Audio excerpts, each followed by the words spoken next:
নমস্কার বন্ধুরা, পেটুক চ্যানেলের সমস্ত দর্শক বন্ধুদের সাদর আমন্ত্রণ। বন্ধুরা, যারা রমজান মাস পালন করেছেন তাদের সকলকে ঈদের অনেক শুভেচ্ছা। আজকে একটা ডিমের কারি আপনাদের সঙ্গে শেয়ার করব। এখানে 5টা সেদ্ধ ডিম নিয়ে নিয়েছি,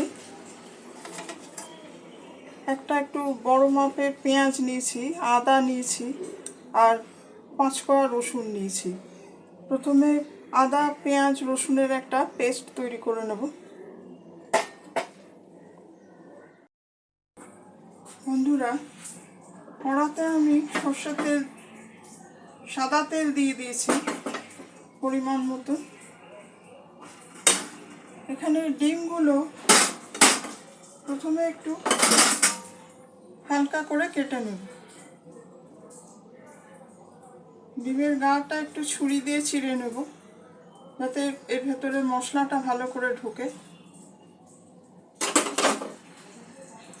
এইভাবে ডিমগুলো এক এক করে হালকা করে ভেজে নেব।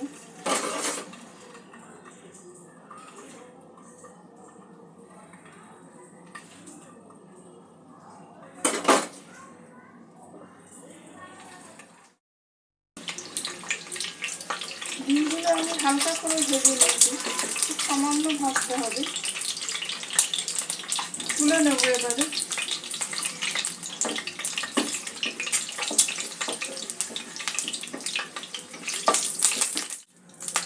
এখানে ফোড়নের জন্য 2টো এলাচ নিয়েছি, 4টে লবঙ্গ নিয়েছি, দারচিনি নিয়েছি, একটা তেজপাতা নিয়েছি।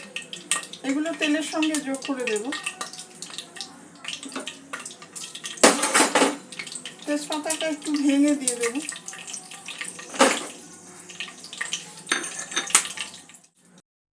একটা শুকনো লঙ্কা নিয়েছি, ভেঙে শুকনো লঙ্কাটাও দিয়ে দেব। ফোড়নটা সামান্য একটু ভেজে নিয়ে পেঁয়াজ আদা রসুনের যে পেস্টটা তৈরি করেছিলাম সেই পেস্টটা দিয়ে দেবো।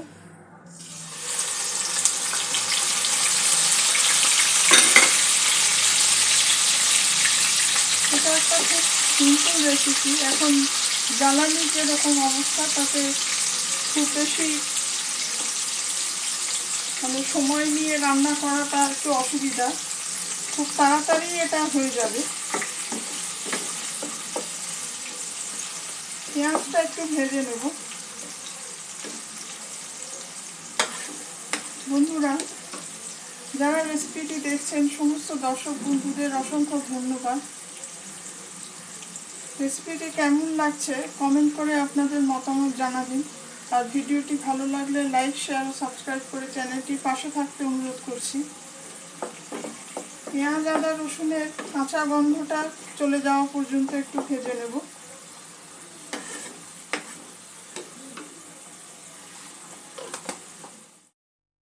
বন্ধুরা, এখানে কিছু মশলা নিয়ে নিয়েছি। 1/2 চা চামচ হলুদ গুঁড়ো, 1/2 চা চামচ লঙ্কার গুঁড়ো, 1/2 চা চামচ গোলমরিচ গুঁড়ো আর 1.5 চা চামচ মতন ধনে গুঁড়ো নিয়েছি। এই মশলাগুলো যোগ করে দেব।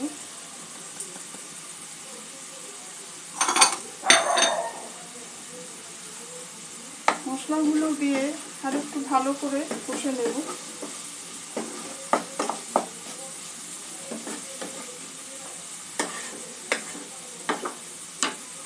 স্বাদ মতন নুন দিয়ে দেবো।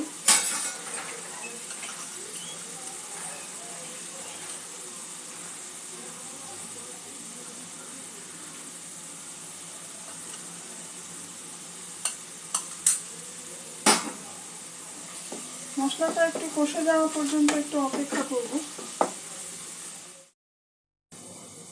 বন্ধুরা, এখানে 2 বড় চামচ আমি টক দই নিয়েছি।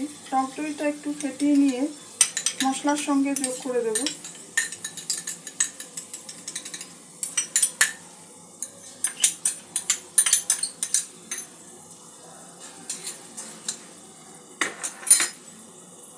টক দইটা দিয়ে একটু মশলাটা কষিয়ে নেব।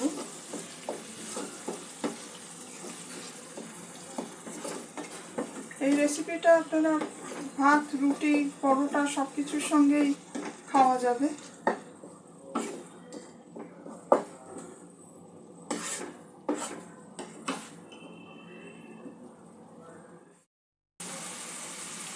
মশলাটা কষা হয়ে গেছে, তেল বেরোতে শুরু করেছে মশলা থেকে। ডিমগুলো দিয়ে দেবো। ডিমগুলো মশলার সঙ্গে একটু 2-1 মিনিট একটু নাড়াচাড়া করে নেব। একদম সাধারণ ঘরোয়া উপকরণ দিয়ে এই রেসিপিটা আপনারা যে কোনো সময় বাড়িতে ট্রাই করে দেখতে পারেন। গ্যাসের ফ্লেমটা লো টু মিডিয়ামের মধ্যেই রেখেছি। পরিমাণ মতন জল দিয়ে দেবো।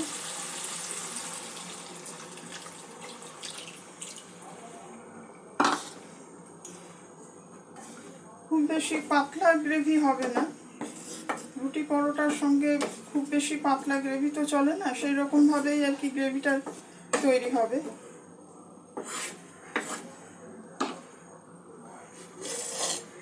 ঢাকা দিয়ে ফুটিয়ে নেব। বন্ধুরা, ঝোলটা আমি 3-4 মিনিট ফুটিয়ে নিয়েছি।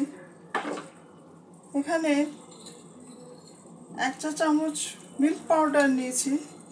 মিল্ক পাউডারটা একটু জলে গুলে গ্রেভির মধ্যে অ্যাড করব। সামান্য একটু জলে গুলে নেব, নাহলে লাম্প থাকতে পারে। একটা ক্রিমি টেক্সচার আসবে গ্রেভির মধ্যে।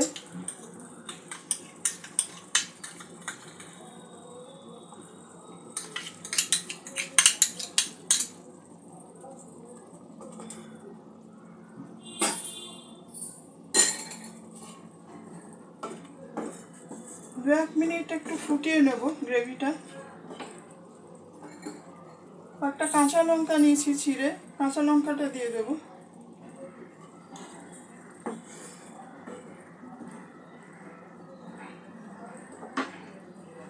দু 3 মিনিট গ্রেভিটা ফুটিয়ে নেব।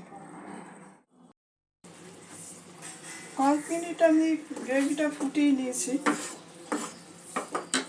সামান্য একটু মিষ্টি দিয়ে দেব। মিষ্টিটা না চাইলে আপনারা বাদ দিতে পারেন।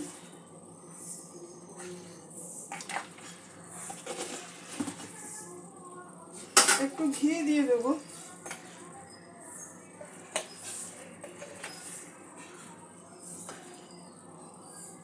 এইভাবে খুব তাড়াতাড়ি একটা সুস্বাদু ডিমের এগ কারি তৈরি হয়ে যায়।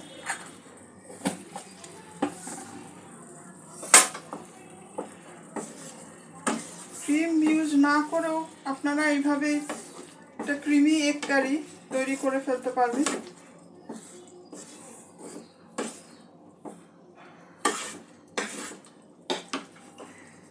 দু 1 মিনিট একটু ফুটিয়ে নেব।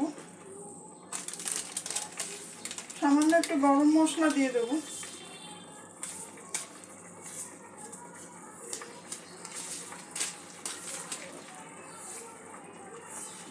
দু 3 মিনিট একটু ফুটিয়ে নিয়ে গ্রেভিটা আমি নামিয়ে নেব।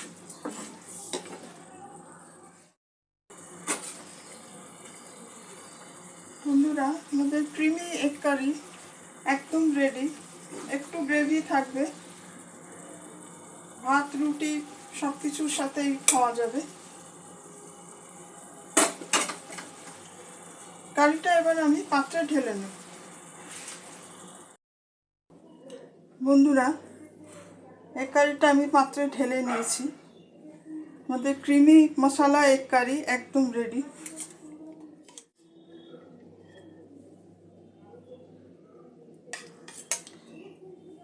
একদম সাধারণ উপকরণ দিয়ে একটু ভিন্ন স্বাদের একটা এগ কারি খুব অল্প সময়েই হয়ে যায়। আশা রাখি রেসিপিটি আপনাদের ভালো লাগবে।